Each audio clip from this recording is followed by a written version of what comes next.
Good morning, students. Today we are going to start our fourth and last unit of this semester, which is Keynesian Theory 2. અત્યાર સુધી આપણે Keynesian Theory 1 properly સમજી ગયા છીએ. Now, Keynesian Theory 2 is there. Actually, this theory is related with the investment function. અત્યાર સુધી આપણે savings, consumption, propensity to save, propensity to consume એ ભણ્યા. હવે આપણે ઇન્વેસ્ટમેન્ટ રિલેટેડ ઇન્ફોર્મેશન છે એ સ્ટડી કરશું. The first point is meaning of investment. In the theory of income and employment, investment means real investment, and real investment is different from the financial investment. Yes, income and employment ની થિયરીમાં છે ને, investment means real investment, not the financial investment. Now, what do you mean by real investment? Real investment means addition in the nation's physical stock of capital. નેશનનો જે physical stock of capital છે ને, એમાં જ્યારે addition થાય ને, it is known as the real investment. Say for example, building, new factories, new machineries, as well as any other addition to the stock of finished or unfinished goods, which is called inventories. તો આ બધી જે મેં વાત કરી ને, building, factories, machineries, finished or unfinished goods, all these are called real investment, which creates addition to the nation's physical stock of capital. But so we can say that investment in present context do not mean purchase of shares and debentures and any other real property which is already in existence. જો shares અને debentures જે પહેલેથી એક્ઝિસ્ટન્સમાં હોય, કોઈ પણ real property કે જે પહેલેથી છે જ, એનું તમે પરચેઝ કરો ને, તો એને રિયલ ઇન્વેસ્ટમેન્ટ તરીકે કન્સિડર ન કરી શકીએ. The reason is that by purchasing the already existing assets, you are just transferring the ownership from one person to another person. તમે કોઈ પર્સન પાસેથી શેર્સ પરચેઝ કરો છો, તો તમે ખાલી ઓનરશિપ ટ્રાન્સફર કરો છો, એમાં કોઈ નેશનની ફિઝિકલ સ્ટોક ઓફ કેપિટલ છે એમાં કોઈ એડિશન થતું નથી. સો આવા જે ઇન્વેસ્ટમેન્ટ છે, they do not create any income or employment, they just transfer ownership from one person to another person. So in this context, in theory of income and employment, we are concerned with the real investment, right? Financial investment સાથે નહીં. But in Keynesian theory of income and employment, in the theory of income and employment, more importance is given to the private investment and not to the public investment. આ થિયરીમાં છે ને, importance છે એ private investment સાથે વધારે concern છે, public investment સાથે નહીં. તો public investment means investment by the state or central government is known as the public investment, and private investment means investment by the private individuals and firm. તો અહીંયા આપણે કેન્સની ઇન્કમ અને employment થિયરીમાં private investment સાથે concern છે, public investment સાથે નહીં. પ્રાઇવેટ ઇન્વેસ્ટમેન્ટનો પર્પઝ શું હોય છે? ફોર અર્નિંગ ગેઇન, કાંઈક અર્ન કરવા માટે, પ્રોફિટ અર્ન કરવા માટે. And that is why private investment influenced by the rate of interest and the marginal efficiency of the capital, while public investment is undertaken with a view to social gain or public welfare. પબ્લિકના welfare માટે, social welfare માટે public investment થાય છે. એનો એમ છે એ profit મેક્સિમાઇઝેશન નથી હોતો. In the theory of income and employment, more importance is again classification. More important classification is between autonomous investment and induced investment. Okay, તો ઓટોનોમસ ઇન્વેસ્ટમેન્ટ શું છે અને ઇન્ડ્યુસ્ડ ઇન્વેસ્ટમેન્ટ શું છે? Autonomous investment is income inelastic, which means ઇન્કમમાં change થાય કે ન થાય એનાથી ઇન્વેસ્ટમેન્ટ ઉપર કોઈ અફેક્ટ થતી નથી. જનરલી શું થતું હોય કે આપણે ઇન્કમ ઇન્ક્રીઝ થાય ને તો આપણે ઇન્વેસ્ટમેન્ટ કરીએ, but autonomous investment means if you are going to invest in certain machineries or factories, then it will create income and employment. Autonomous investment એટલે એવા ઇન્વેસ્ટમેન્ટ કે જો તમે ઇન્વેસ્ટમેન્ટ કરશો ને તો ઇન્કમ જનરેટ થશે, and that is why it is income inelastic. પણ induced investment means those investment which are income elastic, which means જો ઇન્કમ થશે ને તો તમે ઇન્વેસ્ટમેન્ટ કરી શકશો, and that is why induced investment are income elastic. There will be changes in the investment if there is a change in the income. Income માં change થાય તો ઇન્વેસ્ટમેન્ટ થાય એટલે induced investment, અને ઇન્વેસ્ટમેન્ટ કરો તો ઇન્કમ જનરેટ થાય, that is known as the autonomous investment. So at last, listen to me carefully. In Keynesian theory આ meaning of investmentમાં મેં 3 ઇન્વેસ્ટમેન્ટ ઉપર આપણે ફોકસ કર્યું છે. First is real investment, second is private investment, and the third is autonomous investment. So Keynes concerns with these 3 investment. Now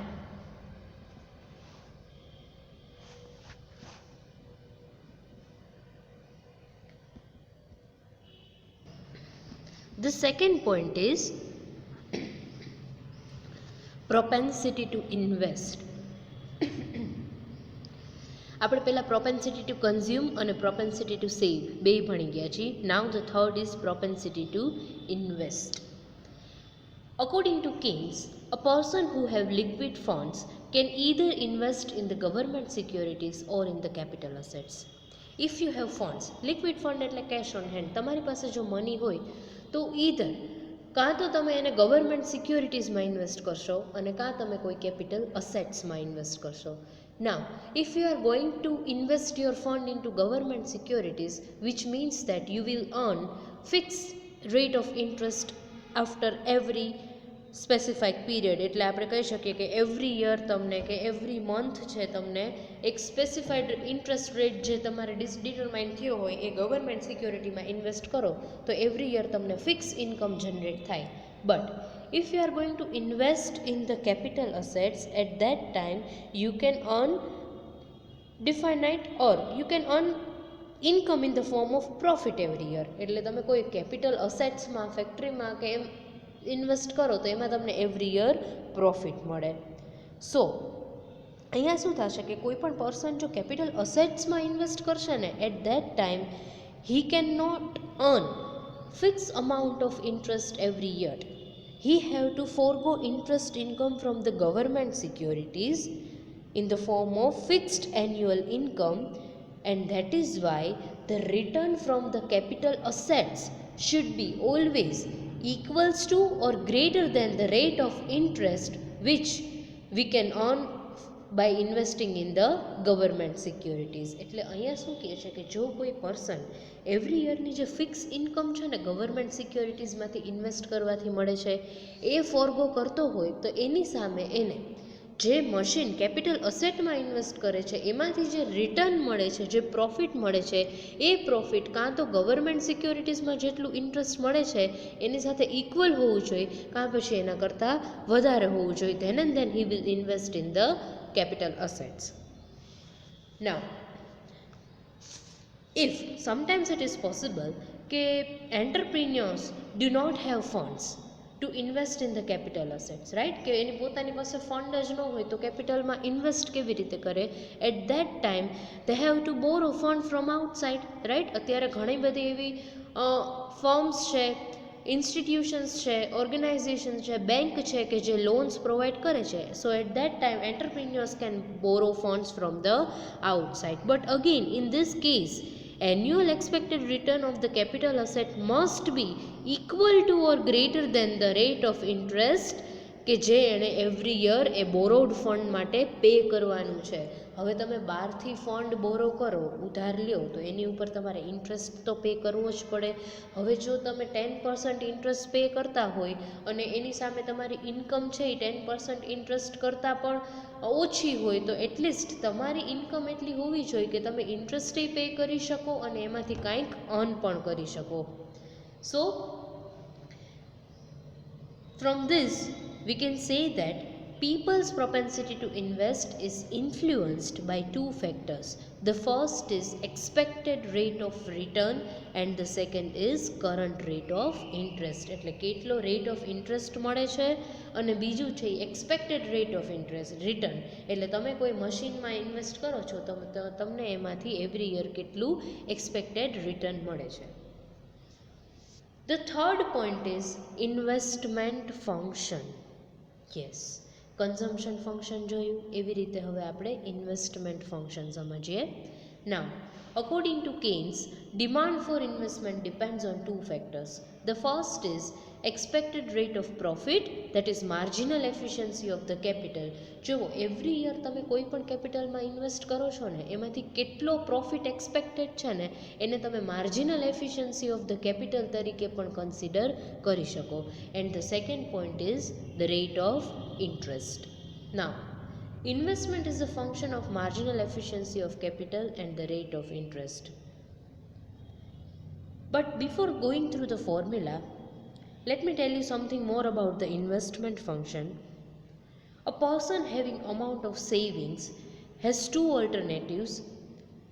The first is either he can invest his savings in the machineries or machines, factories, etc., or he can lend his savings to some other person or he can earn interest out of it. એટલે કોઈ person પાસે જો પોતાના savings હોય ને તો કાં તો એને મશીન ફેક્ટરીઝમાં ઇન્વેસ્ટ કરશે અને કાં પછી બીજાને લેન્ડ કરી અને એમાંથી ઇન્ટરેસ્ટ કરશે.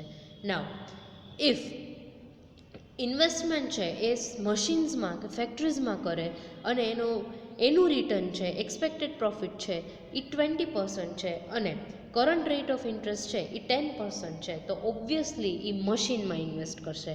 બટ જો કરંટ રેટ ઓફ ઇન્ટરેસ્ટ 20% હોય અને મશીનનો જે એક્સપેક્ટેડ પ્રોફિટ છે એ 10% હોય, then obviously he will lend his savings to some other person. So before investing his money or savings, any person will compare કે કોઈ પણ મશીનમાં ઇન્વેસ્ટ કરે તો એમાંથી એક્સપેક્ટેડ રેટ ઓફ પ્રોફિટ કેટલો છે, ઓર જો કોઈને લેન્ડ કરે તો એમાંથી એને રેટ ઓફ ઇન્ટરેસ્ટ કેટલું મળે છે. One more thing to be noted over here is that જો એણે બોરો કર્યું હોય fund from some other person, at that time he also has to see કે એણે જે બોરો જેટલા રેટ ઓફ ઇન્ટરેસ્ટ ઉપર કર્યું છે એના કરતાં વધારે એને ઇન્કમ જનરેટ થવી જોઈએ. સો finally we can say that investment is the function of marginal efficiency of capital and the rate of interest. In equation we can put it as follow: I is equals to F into bracket E and R, where I stands for investment, E stands for marginal efficiency of the capital and R stands for current rate of interest. So we can say that investment is the function of marginal efficiency of capital and current rate of interest. આવી રીતે આને વચાય. આપણે આ જે equation અહીંયા મૂક્યું છે ને એને એવી રીતે કહેવાય કે investment is the function of marginal efficiency of the capital and the current rate of interest. એટલે આ બે ફેક્ટર છે ને જે ફર્સ્ટ અને ટુ ફેક્ટર્સ કીધા, આ બેમાંથી એક પણ ફેક્ટરમાં ચેન્જ થશે ને એટલે શું થશે, ઇન્વેસ્ટમેન્ટ પેટર્નમાં તરત ચેન્જ આવશે. એટલે આપણી કોઈ પણ પર્સન કોઈ પણ વસ્તુમાં ઇન્વેસ્ટ કરતા હોય તો એની સામે એનો એઇમ શું હોય કે ક્યાંથી મને વધારે રિટર્ન મળે છે. Now, if the marginal efficiency of the capital or the expected rate of return is high, then he will invest in machinery. But if the current rate of interest is greater than the expected rate of profit, at that time he will not invest in some capital assets, rather he lend his money to some other person and earn interest out of it. Now the fourth point is Basic determinants of investment. Total effective demand is made up of two components. The first is demand for consumer goods and the second is demand for capital goods. જે total effective demand છે ને એ બે કમ્પોનન્ટ્સમાંથી બને છે. એક તો છે consumer ગુડ્સની demand અને બીજું છે કેપિટલ ગુડ્સની demand. But as far as the investment function is concerned, it is relates to the demand for capital goods. Investment function છે ને એ ડિમાન્ડ ફોર કેપિટલ ગુડ્સ સાથે રિલેટેડ છે and the demand for the capital goods again depends upon the marginal efficiency of the capital and the rate of interest. આપણે હમણાં જ કીધું ને કે કેપિટલમાં ઇન્વેસ્ટ તો જ કરશે જો એમાંથી રિટર્ન વધારે મળતું હોય. તો કોના કરતાં વધારે રિટર્ન? તો રેટ ઓફ ઇન્ટરેસ્ટ. એટલે demand for the capital goods depends on two. The first is marginal efficiency of the capital and the second is rate of interest.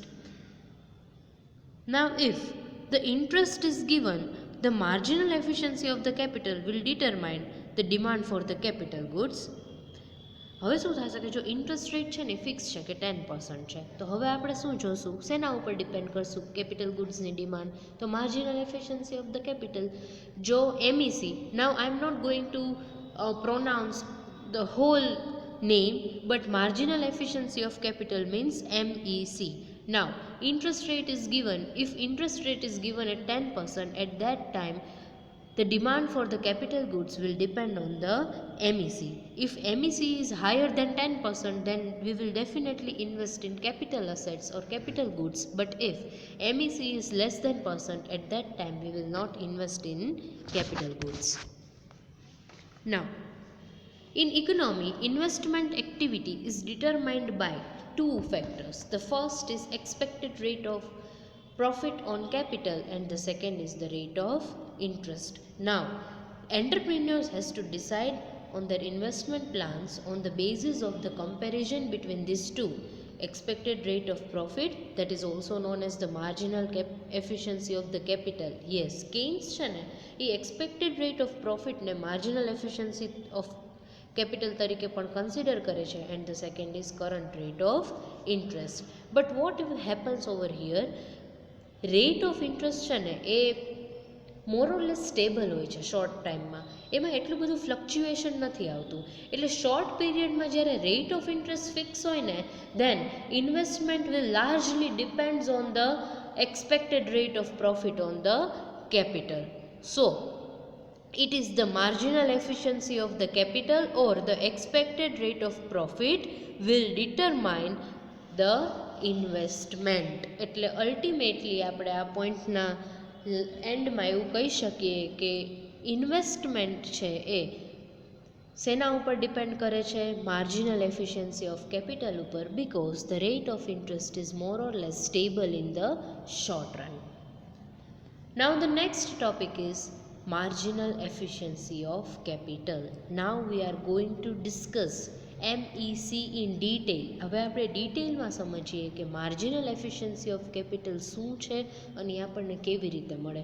અત્યાર સુધી મેં તમને શોર્ટમાં આવતું હતું એ રીતે કહી દીધું કે marginal efficiency of capital means every year જે એક્સપેક્ટેડ રેટ ઓફ રિટર્ન કે એક્સપેક્ટેડ રેટ ઓફ પ્રોફિટ હોય ને, તમે કોઈ પણ મશીનમાં તમે ઇન્વેસ્ટ કરો છો 5 lakhs રૂપીસ અને એ મશીનની લાઈફ છે ને એ 10 yearsની છે, તો આ 10 yearsમાં એવરી યર તમને કેટલું એમાંથી પ્રોફિટ મળે છે કે ફર્સ્ટ યર 10,000 મળ્યું, સેકન્ડ યર 12,000 મળ્યું, થર્ડ યર 14,000 મળ્યું. તો આ જે સિરીઝ છે ને આખી યર વાઇઝ રિટર્નની, that is known as the marginal efficiency of the capital.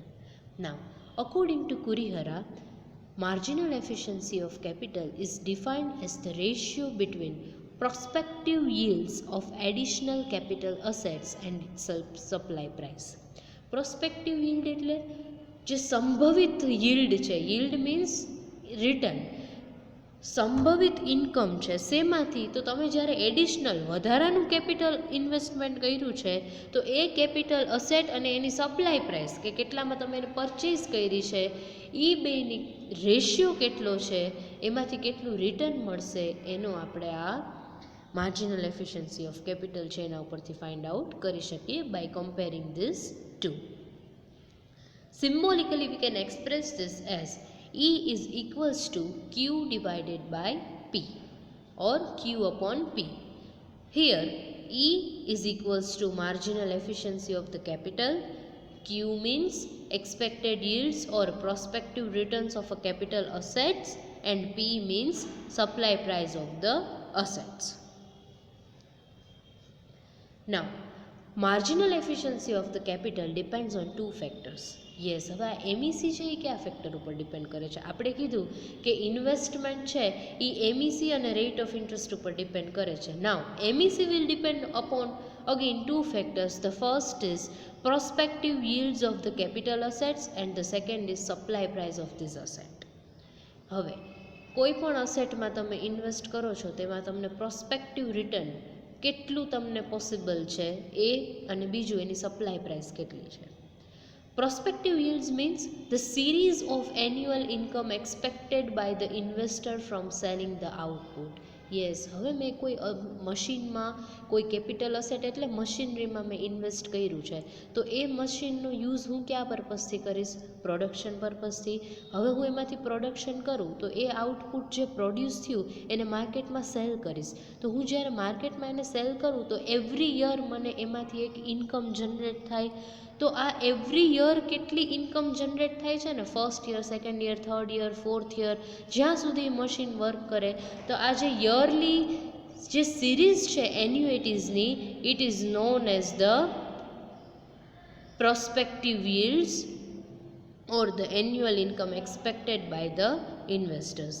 This series of annuities represented by Q1, Q2, Q3 up to Qn, and this series of annuities is called prospective yields of investment. એટલે કોઈ પણ તમે investment કર્યું છે તો એમાંથી તમને year wise ફ્યુચરમાં કેટલી ઇન્કમ જનરેટ થવાની છે, that is the expected rate of return.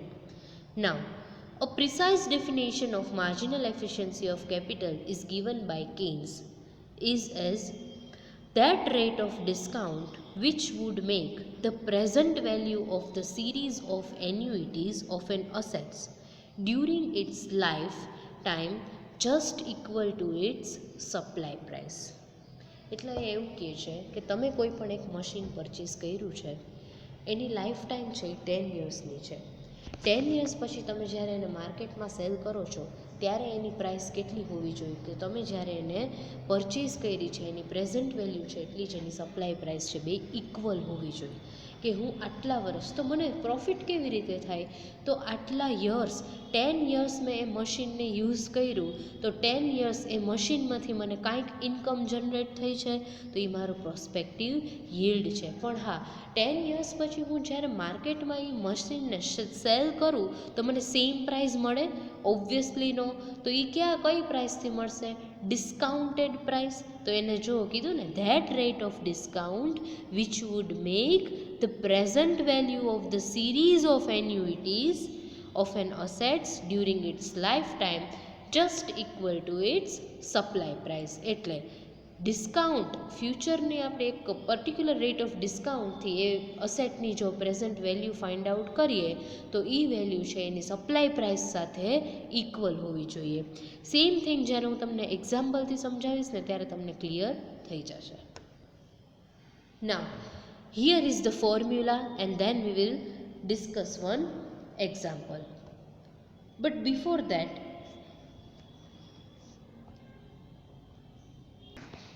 મેં તમને કીધું ને કે supply price of the asset. Supply પ્રાઇસને અહીંયા આપણે એવી રીતે કન્સિડર કરી શકીએ કે supply price means the price which entrepreneur has to pay to acquire the asset. Asset મેળવવા માટે જે પ્રાઇસ પે કરવાની હોય ને એને આપણે સપ્લાય પ્રાઇસ તરીકે કન્સિડર કરી શકીએ. અને પ્રેઝન્ટ વેલ્યુ એટલે તમે એને જ્યારે ડિસ્કાઉન્ટેડ વેલ્યુ, આપણે હમણાં એક્ઝામ્પલથી સમજીએ એટલે ક્લિયર થઈ જશે ત્રણેય value. Now S is equals to Q1 divided by 1 plus R plus Q2 divided by 1 plus R raised to 2 plus Q3 divided by 1 plus r raised to 3 up to Qn divided by 1 plus r raised to n, where S is equals to supply price of the capital assets, Q1, Q2, Q3 etc. are anticipated return of the first year, second year, third year. એટલે આપણે શું કહીએ છીએ કે આજે આપણે investment કર્યું ને એમાંથી એન્ટિસિપેટેડ આપણને એવરી યર કેટલું રિટર્ન મળવાનું છે ને that is shown by Q1, Q2 and Q3 up to Qn, એટલે જેટલા યરની મશીનની લાઈફ હોય ને એટલા યરનું આપણે એક્સપેક્ટેડ રિટર્ન છે એ પ્રોસ્પેક્ટિવ રિટર્ન આપણે જોઈએ છીએ. નાવ Q1 upon 1 plus r is equals to current value of the income received at the end of the first year discounted at the rate r. Yes, આનો meaning શું થશે? જે income receive થવાની છે at the end of the first year એની current value કેટલી છે? જો તમે આ વસ્તુ કાંઈ યાદ આવતું હોય ને તો આપણે ડિસ્કાઉન્ટિંગ પ્રિન્સિપલ કરીને એક કન્સેપ્ટ ભણ્યા હતા કે value of money today is always greater than the value of money tomorrow. એમાં આપણે ડિસ્કાઉન્ટિંગ પ્રિન્સિપલમાં એક ફોર્મ્યુલાથી રેટ ઓફ આવી રીતે discount rate find out implement કરી અને ફોર્મ્યુલાથી એવું જોતા કે જે ફ્યુચરના 100 રૂપીસ છે એની પ્રેઝન્ટ ડિસ્કાઉન્ટેડ વેલ્યુ છે એ 90.999 એટલી થાય છે. એટલે અહીંયા શું કહે છે કે અત્યારે તો મેં ઇન્વેસ્ટમેન્ટ કર્યું પણ ફ્યુચરમાં તો એની વેલ્યુ એટલી નહીં હોય. તો જો કોઈ પણ અસેટ છે એની વેલ્યુ 1000 છે તો અત્યારે એની ડિસ્કાઉન્ટેડ વેલ્યુ કેટલી છે? કે ફ્યુચરમાં એ 1000 છે એટલા ને એટલા નથી રહેવાના, તો એ ફ્યુચરમાં કેટલા રહેશે? તો એની અત્યારે તમે જે પ્રેઝન્ટ વેલ્યુ કરો ને કે જે ફ્યુચરના 1000 છે એ અત્યારના ડિસ્કાઉન્ટિંગ રેટથી આપણે 900 તરીકે કન્સિડર કરી શકીએ. તો આને current value of the income received at the end of the first year discounted at the rate R. એટલે તમે જ્યારે ફ્યુચરમાં એક વર્ષ પછી એ વેલ્યુ છે એને ડિસ્કાઉન્ટ કરો તો એ આપણને કેટલા મળે એ આપણે આ ફોર્મ્યુલાથી ફાઇન્ડ આઉટ કરી શકીએ. So for example, rate of discount is 10%. It is nothing, exactly the discounting principle જ છે કે value of money today is always greater than the value of money tomorrow, or we can say that value of money tomorrow is always less than the value of money today. હવે જો આ example જોશો ને એટલે એકદમ clear થઈ જશે. Rate of interest is 10%, which is known as R. Then expected annual return or the present value expected annual return is rupees 110 and present value of rupees 110 will be 100. જો આવ્યું 10% ડિસ્કાઉન્ટથી જો તમે એની પ્રેઝન્ટ વેલ્યુ ફાઇન્ડ આઉટ કરો ને તો એ rupees 100 થઈ જાય. તો કેવી રીતે? Q1 કેટલા છે? 110, that is the present value, current value. At the end of the first year છે, આપણે એક વર્ષની પછીની વાત કરીએ છીએ. But divided by 1 plus r, એટલે 1 plus 1 by 10 because r is 10% is equals to 110 divided by 11 by 10 is equals to 100 rupees. So we can say that present value of rupees 110 will be rupees 100. So આપણે આવી રીતે એક current value discounted value છે એ find out કરી શકીએ. હવે એટલે આપણે આની ઉપરથી એમ પણ કહી શકીએ કે અત્યારે જે 100 રૂપીસ છે ને એને તમે ક્યાંક ઇન્વેસ્ટ કરશો અને એની ઉપર જો 10% ઇન્ટરેસ્ટ મળે ને તો એ ફ્યુચરમાં 110 થઈ જશે. પણ ઓપોઝિટ રીતે વિચારીએ તો ફ્યુચરના જે 110 રૂપીસ છે ને એની પ્રેઝન્ટ ડિસ્કાઉન્ટેડ વેલ્યુ કેટલી છે? 100 રૂપીસ. ક્લિયર થાય છે કે 10%થી ઇન્વેસ્ટ કર્યા ઇન્ટરેસ્ટથી તો મને ફ્યુચરમાં 110 મળ્યા, તો એ 110માંથી હું 10% એ 110 રૂપીઝને જો ડિસ્કાઉન્ટ કરી નાખું તો પ્રેઝન્ટ વેલ્યુ એની મને કેટલી મળશે?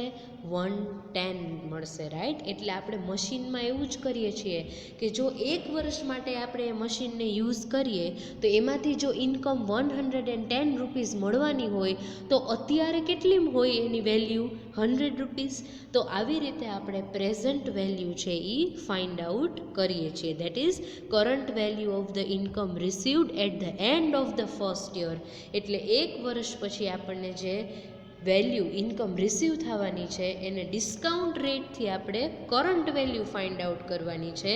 એટલે ફરીથી એકવાર કહી દઉં કે જો મારી એક્સપેક્ટેડ વેલ્યુ 1 વર્ષ પછી 110 રૂપીઝ હોય તો એની પ્રેઝન્ટ વેલ્યુ 10% ડિસ્કાઉન્ટથી 100 રૂપીઝ થઈ જાય એની અત્યારની વેલ્યુ. Now let us take one illustration or example of this. આ એક વેલ્યુઝ છે આપણે ઇમ્પ્લિમેન્ટ કરી એક એન્યુઇટીઝ લઈ અને એક્સપ્લેન કરીએ. Supply price of additional capital asset is ₹1000 last for 2 years. હવે જો કોઈ પણ એક કેપિટલ અસેટ છે એની લાઈફ કેટલી થઈ ગઈ 2 yearsની, તો એની સપ્લાય પ્રાઇસ કેટલી થઈ 1000 રૂપીઝ. એટલે એ તમને મશીન છે 1000 રૂપીઝમાં મળે છે.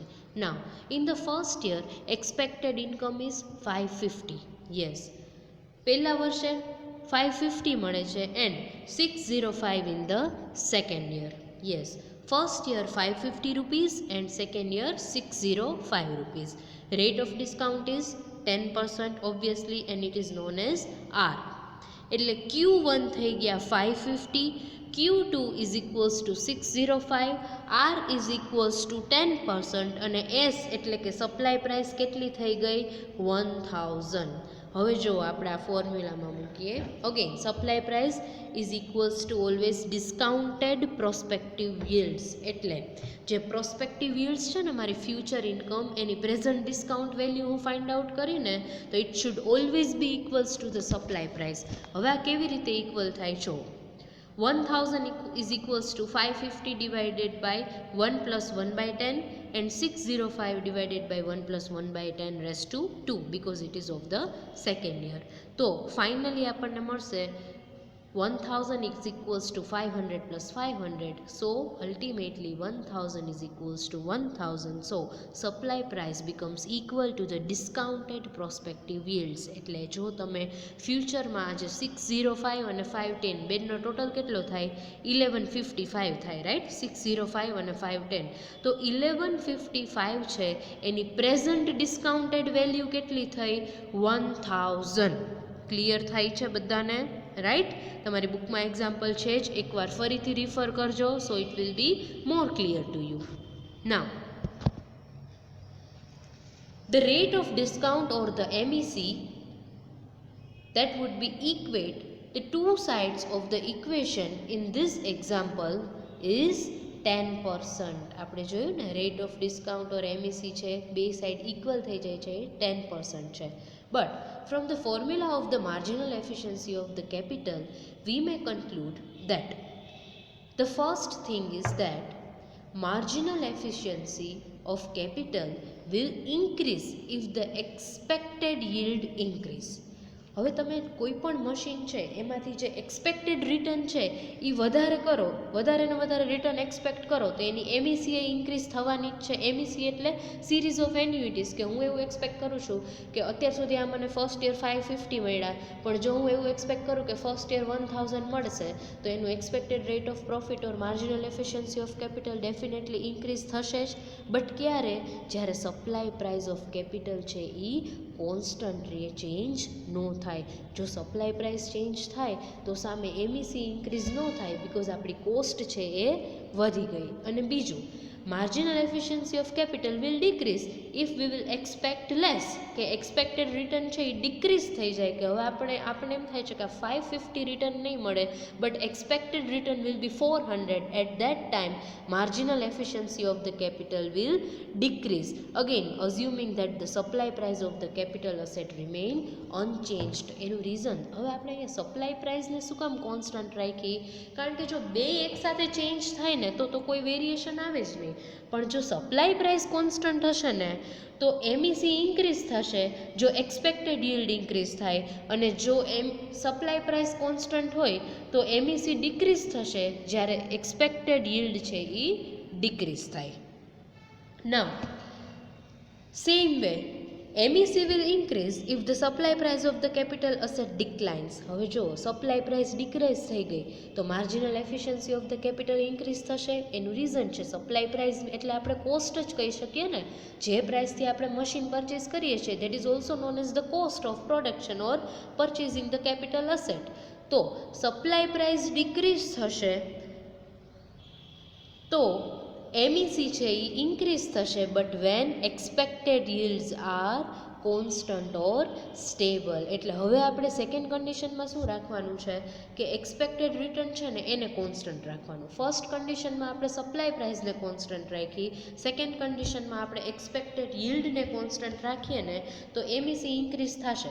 ક્યારે? જ્યારે સપ્લાય પ્રાઇસ ડિક્રીઝ થશે. But same way MEC decrease થશે જો સપ્લાય પ્રાઇસ ઇન્ક્રીઝ થઈ જશે when expected yields are constant. એનું રીઝન છે સપ્લાય પ્રાઇસ ઇન્ક્રીઝ થાય તો cost of capital asset increase થાય અને અલ્ટિમેટલી એની marginal efficiency of the capital છે એ ડિક્રીઝ થઈ જાય. એનું રીઝન છે કે એક્સપેક્ટેડ yield છે એ કોન્સ્ટન્ટ છે. પણ હા, એટ ધ સેમ ટાઈમ જો તમે એક્સપેક્ટેડ રિટર્ન ઇન્ક્રીઝ કરો ને તો એનું MEC છે એ ડિક્રીઝ ન થાય. So finally we can say that changes in the prospective yield directly affects the MEC, while changes in the supply price inversely affect the MEC. એટલે prospective yield increase તો MEC increase, prospective yield decrease તો MEC decrease, but supply price increase થાય તો MEC decrease થાય અને supply price decrease થાય તો MEC increase થાય. So we can say that prospective yield અને MEC વચ્ચે ડિરેક્ટ રિલેશનશિપ છે અને સપ્લાય પ્રાઇસ અને MEC વચ્ચે ઇન્વર્સ રિલેશનશિપ છે. So I hope now you are clear with all these points which we have discussed today. In our next lecture, we will continue with the same chapter. Thank you very much. See you in the next session.